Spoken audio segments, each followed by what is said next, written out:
দিন হয়তো অফিস থেকে আসলাম, এসে হয়তো জিজ্ঞেস করলাম যে আম্মুরা তোমরা কি মাগরিবের সালাত পড়েছো?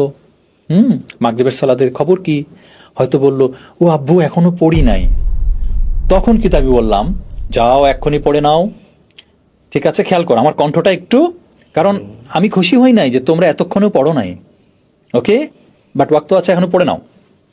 কিন্তু এই যে তুমি যে টোনটা ভারী করলা, এটার একটা ওয়েট ভ্যালু দাও। কথার কথা, তুমি 10-এর ভিতরে 5 দিলা, আমি আজকে 5 ভলিউমে ওকে কড়া কথা বলেছি।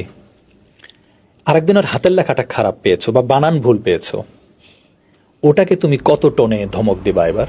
5-এর চেয়ে বেশি যাতে না হয়। 5-এর রাইট, তুমি ওর সলাতের জন্যই 5 ভলিউমে ধমক দিয়েছো। তাহলে কি এবার বানান ভুলের জন্য 10 ভলিউমে ধমক দিবা? যদি সেটা করো, ভুলটা কোথায় হবে? সে প্রায়োরিটি বুঝে গেল। ওকে, আমার সলাতের চাইতেও বানান ভুল না হওয়াটা বেশি গুরুত্বপূর্ণ।